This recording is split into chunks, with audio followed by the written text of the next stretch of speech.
눈이 내리는 날 기차 안에서 마주한 낯선 여인의 옆모습. 그것은 거울에 비친 얼굴이었습니다. 말 한마디 없이 시작된 이 시선은 한 남자의 마음을 끝까지 흔들어 놓습니다. 이야기는 그렇게 조용히 시작됩니다. 오늘 소개할 작품은 일본 문학사에서 가장 아름답고도 슬픈 서사, 가와바타 야스나리의 설국입니다. 가와바타는 이 작품으로 아시아 작가 최초로 노벨 문학상을 수상했습니다. 설국은 시와 산문, 감각과 침묵이 교차하는 소설이며 눈처럼 차갑고 투명한 사랑 이야기를 담고 있습니다. 작품의 배경은 일본에서 가장 눈이 많이 내리는 지역 중 하나인 니가타현 유자와 작가가 실제로 머물며 작품을 구상한 곳이기도 합니다. 온천 마을과 기차, 눈, 죽음, 거울, 그리고 두 여인, 이야기 속 모든 요소는 하나의 감각처럼 겹쳐지며 말로는 설명되지 않는 감정을 만들어냅니다. 이제 말보다 눈빛이 먼저 다가왔던 그 첫 장면부터 조용히 따라가 보겠습니다. 기차는 밤을 가르며 북쪽으로 달리고 있었습니다. 창밖은 어둡고 차창은 김으로 가득했습니다. 안팎의 온도차가 유리를 흐리게 만들었고 차 안의 조명은 그것을 거울처럼 반사하고 있었습니다. 시마무라는 무심코 창에 시선을 두었다가 그 유리에 비친 이상한 장면에 눈길이 멈춥니다. 거기엔 한 여인의 얼굴이 또렷하게 떠올라 있었습니다. 그녀는 맞은편 좌석에 앉아 남자의 몸을 조심스럽게 부축하고 있었습니다. 기침을 하며 몸을 웅크린 남자 옆에서 그녀는 말없이 이마에 손을 얹고 있었습니다. 하지만 시마무라의 시선을 붙잡은 건 그녀의 손길이 아니라 유리창에 비친 그 얼굴이었습니다. 기차의 흔들림 속에서도 그 얼굴은 이상할 만큼 또렷하고 안정되어 있었습니다. 표정은 침착했고 눈동자에는 감정이 묻히지 않은 듯한 긴장이 감돌았습니다. 그 순간 시마무라는 그녀가 누구인지도 모른 채 마치 오래전부터 알고 있었던 사람처럼 낯선 친밀감을 느꼈습니다. 그녀의 이름은 나중에 알게 되지만 이 순간 그녀는 단지 유리 속의 얼굴이었습니다.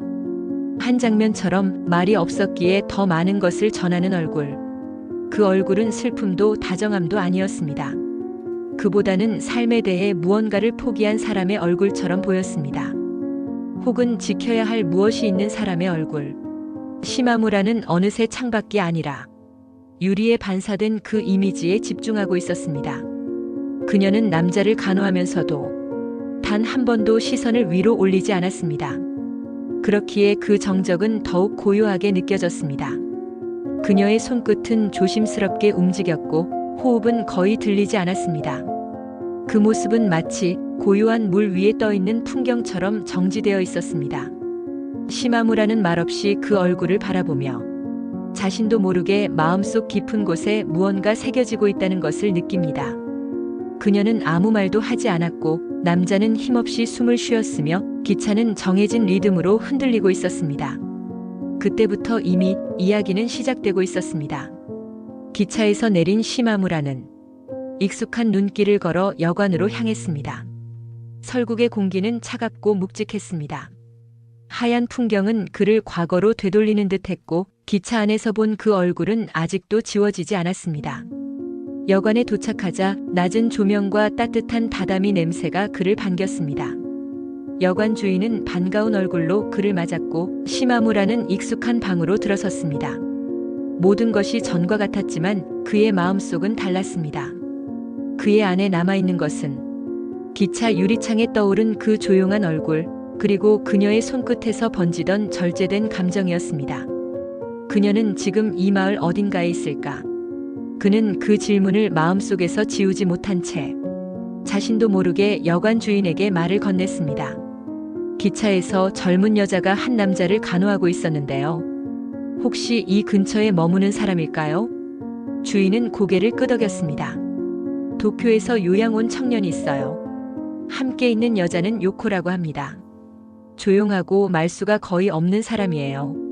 요코. 그제야 그 얼굴에 이름이 붙었습니다. 하지만 이름이 생겼다고 해서 그녀와의 거리가 가까워진 건 아니었습니다. 오히려 이름을 알고 나서부터 더 멀게 느껴졌습니다.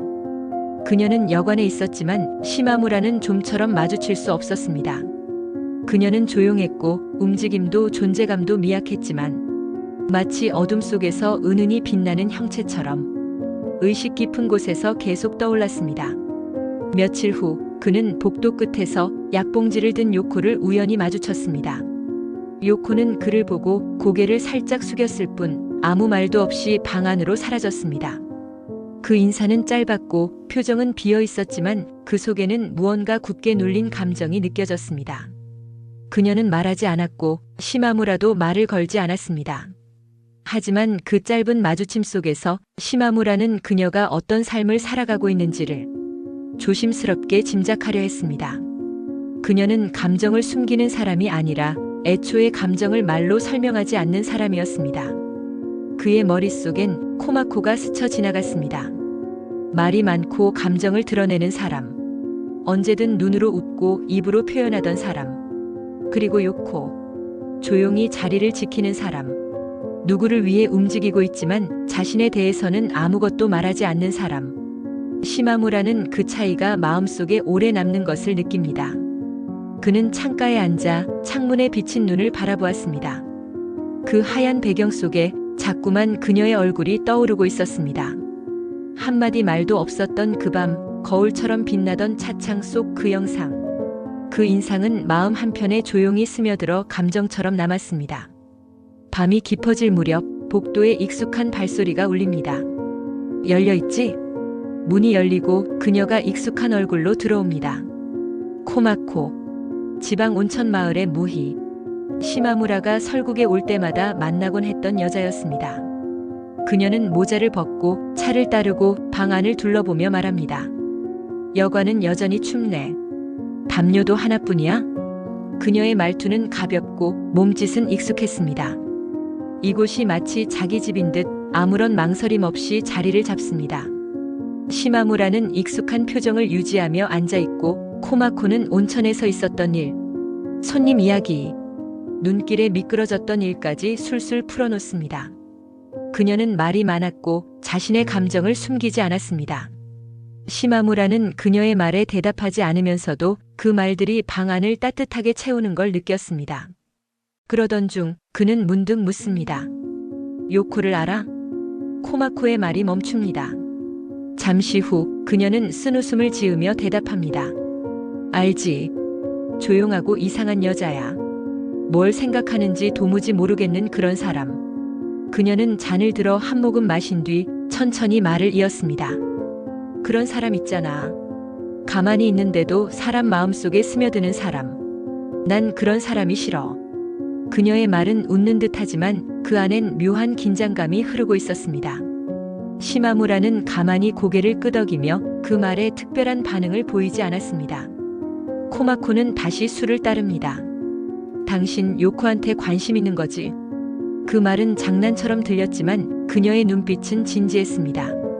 시마무라는 대답을 하지 않았고 그녀는 아무 말 없이 잔을 내려놓습니다. 그날 밤 코마코는 머물지 않고 방을 나섭니다. 내일 또 올게. 그녀는 문을 열고 나서기 전 조용히 한번 돌아보았지만 시마무라는 창밖을 보고 있었습니다. 방 안엔 다시 고요가 찾아왔고 시마무라는 혼자 이불 위에 앉아 자신의 마음을 들여다보고 있었습니다. 코마코는 가까운 사람입니다. 대화를 나눌 수 있고 손을 내밀면 닿을 수 있는 거리의 사람. 하지만 이상하게도 그녀는 점점 멀어지고 있었습니다. 말이 많고 웃는 얼굴을 가진 사람. 하지만 감정이 겹치지 않는 사람. 그리고 요코. 말이 없고 감정을 드러내지 않는 사람. 그러나 자꾸만 머릿속에 맴도는 사람. 시마무라는 말하지 않는 사람에게 더 오래 붙들려 있다는 것을 처음으로 인정하게 됩니다. 그는 이불을 정리하고 불을 끄고 누우면서 자신의 마음을 가늠해 봅니다. 요코와의 대화는 없었지만 그녀는 시마무라의 내면에 가장 많은 대화를 불러일으키고 있었습니다. 그가 지금 느끼는 감정은 욕망도 애정도 아닌 그녀를 계속 떠올리게 되는 감정이었습니다. 그리고 그것은 어쩌면 진짜 감정에 가장 가까운 무엇일지도 모릅니다. 설국의 밤은 고요했고 그 고요함 속에서 시마무라는 점점 더 깊이 요코라는 이름을 마음속에 새기고 있었습니다. 설국의 계절이 조금씩 바뀌고 있었습니다. 눈은 여전히 내렸지만 햇살은 더 오래 머물고 길가엔 눈 사이로 흙빛이 드러났습니다. 시마무라는 여전히 여관에 머물며 하루하루를 무심하게 보내고 있었습니다. 코마코와는 예전만큼 자주 만나지 않았고 요코는 여전히 조용했습니다. 어느 날 저녁 코마코는 오랜만에 방에 찾아왔습니다. 그녀는 자리에 앉자마자 말을 꺼냅니다. 당신 요코한테 신경 쓰고 있지? 시마무라는 고개를 들지 않았고 코마코는 잔을 들며 말을 이었습니다. 그 여자는 말도 없고 뭘 생각하는지 전혀 모르겠는 사람이야. 그런데 자꾸 마음에 남지 않아? 그녀는 웃는 듯 말했지만 그 웃음에는 짧은 숨이 섞여 있었습니다. 마치 하고 싶지 않은 말을 꺼낸 사람처럼. 시마무라는 그 말에 대답하지 않았습니다. 대신 창밖으로 시선을 돌립니다. 눈은 천천히 내리고 있었고 세상은 아무 일도 없는 것처럼 조용했습니다. 그날 밤 코마코는 오래 머무르지 않고 돌아갑니다. 그냥 문득 그런 생각이 들어서 말한 거야. 그녀는 현관문을 나서며 그 말만을 남깁니다. 그리고 다음 날 시마무라는 멀리서 요코를 다시 봅니다. 요코는 병약한 청년을 부축하며 천천히 걷고 있었습니다. 그녀의 걸음은 조용하고 안정되어 있었으며 청년의 무게를 아무런 표정 없이 받아내고 있었습니다. 그녀는 늘 조용했습니다. 그 조용함은 처음엔 거리감으로 느껴졌지만 이제는 감정의 밀도로 다가왔습니다. 그녀는 누군가를 돌보고 있었고 자신의 감정을 말하지 않았지만 그 움직임 속엔 분명한 진심이 담겨 있었습니다. 시마무라는 요코를 지켜보며 자신이 계속해서 그녀를 떠올리고 있다는 사실을 부정하지 않게 되었습니다. 그는 어느새 말을 많이 하는 사람보다 말없이 존재하는 사람에게 더 오래 시선을 두고 있었습니다. 그 감정은 명확하지 않았습니다. 사랑일 수도 연민일 수도 혹은 그 어떤 분류에도 들어가지 않는 감정일 수 있었습니다. 하지만 분명한 건 요코라는 존재가 그의 마음속에서 움직이고 있다는 사실이었습니다. 그리고 그것이 그가 이곳에 머무는 이유이기도 했습니다. 계절은 겨울에서 봄으로 넘어가고 있었고 그의 마음은 여전히 눈 속에 잠겨 있었습니다. 눈은 계속 내렸고 그 아래에서 시마무라는 말하지 않은 감정들과 함께 조용히 침전해 가고 있었습니다. 설국의 겨울이 끝나갈 무렵 눈은 여전히 내리고 있었지만 공기엔 어렴풋이 계절의 경계가 느껴졌습니다. 시마무라는 다시 여관에 머물고 있었고 코마코는 예전보다 더 조용해졌으며 요코는 마을 안에서 좀처럼 모습을 드러내지 않았습니다. 그날 저녁 여관은 평소보다 더 조용했고 마당 한가운데에는 불이 피워져 있었습니다. 화롯불은 천천히 타올랐고 바람이 없었기에 그 불빛은 유난히 맑게 퍼져나갔습니다. 요코는 그 불 근처의 계단에 앉아 있었습니다. 병든 청년을 돌본 뒤였고 얼굴은 피곤하고 창백했으며 한동안 말을 하지 않고 불을 응시하고 있었습니다. 그리고 그 순간 불꽃이 갑자기 타올랐습니다. 타닥하고 번진 불빛이 천장의 종이창을 붉게 물들이고 마당 전체가 밝아졌습니다. 사람들이 깜짝 놀라 달려가는 그 순간 요코의 몸이 계단 아래로 쓰러졌습니다. 너무 빠른 움직임, 어떤 말도 없이 한순간의 정적 속에서 그녀는 붉은 불빛 아래로 내려졌습니다. 시마무라는 그 장면을 그저 바라보았습니다. 움직이지도 않았고 부르짖지도 않았고 그저 눈앞의 풍경처럼 요코가 쓰러지는 장면을 바라보았습니다. 코마코는 달려와 요코를 끌어안았고 흙과 눈이 뒤섞인 바닥 위에서 그녀의 이름을 부르며 목 놓아 울었습니다. 왜 이래? 왜 이렇게까지 된 거야? 하지만 요코는 아무 대답이 없었습니다. 그 얼굴은 조용했고 하얀 피부에 묻은 피는 마치 불빛과 함께 한 장면이 된 듯 조용히 스며들고 있었습니다. 시마무라는 아무 말도 하지 않았습니다. 그 침묵은 단지 망연함이 아니라 끝까지 지켜보는 사람으로 남는 선택이었습니다. 그날 밤 방으로 돌아온 그는 말없이 창밖을 바라보았습니다. 눈은 여전히 내리고 있었고 화롯불의 흔적만이 희미하게 남아 있었습니다. 며칠 뒤 코마코는 그에게 조용히 말했습니다. 그 애는 늘 자기 감정을 말하지 않았어요. 하지만 마음 깊은 곳에서 누구보다 더 외로웠던 것 같아요. 그녀의 목소리는 담담했고 그건 원망도 동정도 아닌 오랜 감정의 마무리처럼 들렸습니다. 그리고 마지막 날 시마무라는 기차역 플랫폼에 섰습니다. 눈은 천천히 내리고 있었고 기차가 들어오고 있었습니다. 유리창에 비친 자신의 얼굴을 바라보며 그는 문득 생각합니다. 처음 요코를 보았던 그 순간처럼 이번에도 그는 그저 바라보고만 있었다는 것을, 말없이 움직이지 않고 사랑하지도 미워하지도 않은 채 끝까지 관조하는 사람으로 남았다는 것을. 그는 고개를 돌려 플랫폼을 벗어납니다. 설국의 눈 속으로 조용히 걸어가며 모든 감정은 말없이 흩어졌습니다. 설국의 작가 가와바타 야스나리는 1900년 일본 오사카에서 태어나 어린 시절 부모와 조부모를 모두 잃고 고아로 성장했습니다. 그 고독한 유년기와 내면의 침묵은 그의 작품 전반에 스며 있습니다. 그는 눈, 거울, 침묵, 계절 같은 자연의 이미지로 감정의 결을 표현해낸 작가였습니다. 설국은 그 문체적 특징이 가장 빛나는 작품입니다.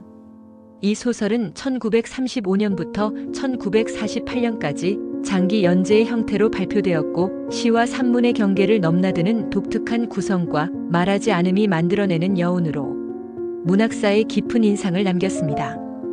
그리고 1968년 설국을 대표작으로 노벨문학상을 수상합니다.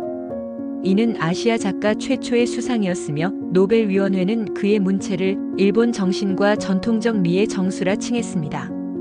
이 작품의 위대함은 사건의 크기가 아니라 감정의 깊이에 있습니다. 설국의 사랑은 설명되지 않고 말보다는 눈빛과 침묵으로 흐릅니다. 시마무라는 말이 많지 않고 코마코는 떠들지만 속을 감추고 요코는 아무 말도 하지 않습니다. 그 세 인물의 거리는 말이 아니라 말의 부재로 가늠되며 그렇기 때문에 더욱 선명하게 다가옵니다. 기차 안에서 유리창에 비친 얼굴로 시작한 이 이야기는 기차역 유리창에 비친 자신의 얼굴로 끝나며 인물의 내면과 시간을 조용히 대칭시킵니다. 어디 가서 이렇게 말해보세요. 설국은 일본 최초의 노벨문학상 수상작이에요. 대사가 아닌 감정의 여백, 움직임보다 멈춤에서 서사를 끌어낸 작품이죠. 처음과 끝이 유리창에 비친 얼굴로 대칭된다는 점도 꽤 인상적이에요. 이 한마디면 이미 책으로 잘난 척 성공입니다. 감사합니다. 재미있으셨다면 구독과 좋아요도 부탁드릴게요.